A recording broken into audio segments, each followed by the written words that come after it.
हर हर महादेव साथियों, आप सभी का मेरे चैनल लव यू जिंदगी में तहे दिल से स्वागत है। आप सुन रहे हैं अर्चना वर्मा की लिखी हुई कहानी तेरे संग 11 का 17वां भाग। अपने केबिन पर आकर पलक ने अपने पर्स में से कान्हा जी की छोटी सी मूर्ति निकालकर टेबल पर रखा और उन्हें हाथ जोड़कर प्रणाम किया। आपके भरोसे मैंने ये काम भी स्वीकार कर लिया है, क्योंकि काम कोई भी छोटा या बड़ा नहीं होता। आगे आपकी मर्जी। प्रणव का शेड्यूल और टैबलेट लेकर पलक उसके केबिन की तरफ चल दी। दरवाजे पर खड़े होकर पलक ने एक गहरी सांस ली। चल पलक, आज से तेरा काम शुरू हुआ। हर दिन एक नया काम और एक नई परीक्षा। इधर प्रणव की नज़रें सीसीटीवी कैमरे पर ही लगी हुई थी, जिसकी लाइव टेलीकास्ट उसके पीसी पर चल रही थी। पलक की एक एक हरकत पर उसकी नज़र थी। पलक के बढ़ते हुए हर एक कदम के साथ ही उसके दिल की धड़कन बढ़ रही थी। जैसे ही उसने अपने दरवाजे पर दस्तक सुना, पीसी पर नज़र जमाए हुए ही धीरे से कहा, कम इन। पलक धीरे से कमरे के अंदर आए और उसने उतने ही धीरे से दरवाजा लगाया, पर ऑटोमेटिक दरवाजा अपने आप लॉक हो चुका था। पलक ने एक पल भी के लिए पीछे मुड़कर देखा और झटके से कांप गई थी। प्रणव, जिसकी नज़र अपने पीसी पर ही लगी हुई थी, उसने पलक को इस तरह से कांपते हुए देखा।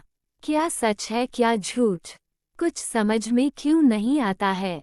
तुम हर वक्त उसे जगह पर मौजूद होती हो जहां कि तुम्हें होना नहीं चाहिए, और तुम्हारी हरकतें बता देती हैं कि तुम इस जगह पर अनकंफर्टेबल फील कर रही हो, तो फिर आई ही क्यों हो ऐसी जगह पर।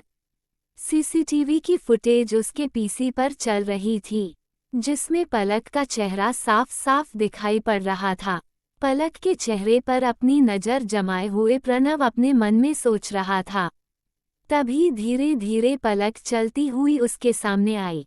Good morning sir. प्रणव ने धीरे से सर को हिलाया और पीसी से सर उठाते हुए पलक के चेहरे पर अपनी नज़र जमा दी। इस वक्त उसका चेहरा बिल्कुल एक्सप्रेशनलेस था और उसकी आंखें पलक की आंखों में देख रही थीं, जैसे आंखों से उतरकर उसके दिल का हाल जानना चाहती हो। प्रणव को पूरी उम्मीद थी कि उसको यहाँ पर देखकर पलक जरूर चौंकेगी और उससे कुछ ना कुछ तो सवाल जरूर करेगी, लेकिन पलक बिल्कुल नहीं चौंकी थी। उसके चेहरे पर एक सेकंड के लिए भी कोई ऐसा एक्सप्रेशन नहीं आया जैसे कि उसने पहले कभी प्रणव को देखा हो या फिर उसको पहचानती हो।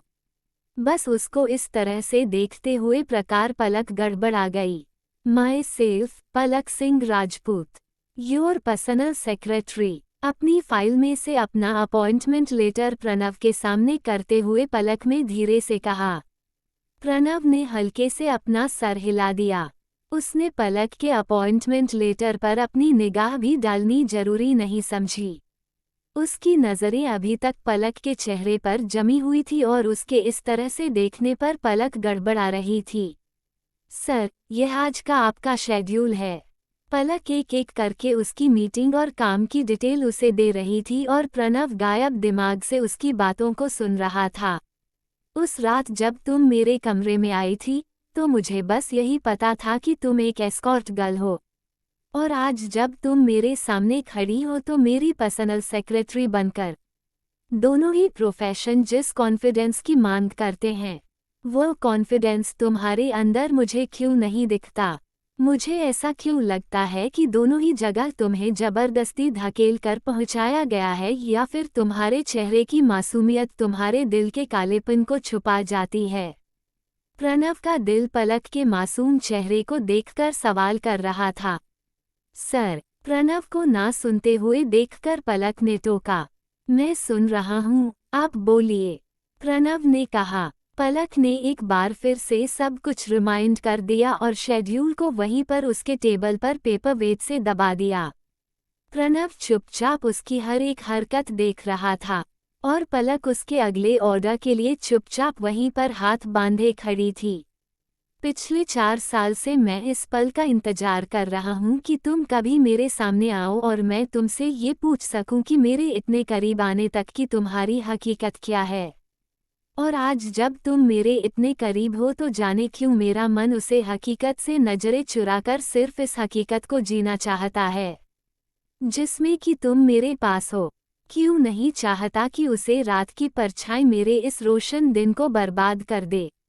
जबकि इतनी काली रातें मैंने केवल इसी रोशन दिन के इंतजार में गुजारी है कि तुम मेरे सामने आओ और मुझे मेरे सवालों का जवाब मिले। प्रणव के दिल के अंदर की बेचैनी तूफान पर थी। ये सुपर मॉडल की फाइल है। इसमें कुछ नई ड्रेस के पिक्चर है और कुछ मॉडल के पोर्टफोलियो। इसको अरेंज कीजिए, आज की मीटिंग के लिए जरूरी है। प्रणव ने एक फाइल निकालकर पलक के आगे करते हुए कहा। उसने जानबूझकर मार्टिन ग्रुप की फाइल निकाली थी और फाइल के ऊपर बड़े बड़े अक्षरों में मार्टिन ग्रुप का नाम भी लिखा हुआ था, लेकिन पलक ने बिल्कुल नॉर्मली उसके हाथों से फाइल ले ली और बाहर निकलने लगी। मुद्दत से हम इंतजार में थे उनके। वो आए और आकर चले गए। हमें क्या कुछ न कहना था उनसे, पर हम एक टक खड़े उन्हें देखते ही रह गए।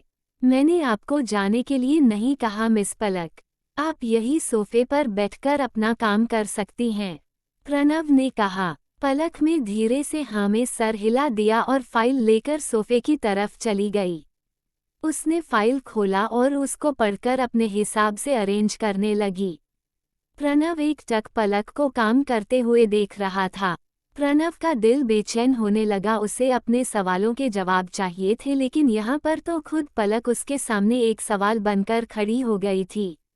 अब प्राणों से रुका नहीं जा रहा था। उसने अपनी चेयर पीछे की और अपनी जगह से उठकर खड़ा हुआ और लंबे लंबे दर्द भरता हुआ पलक के सामने आकर खड़ा हो गया।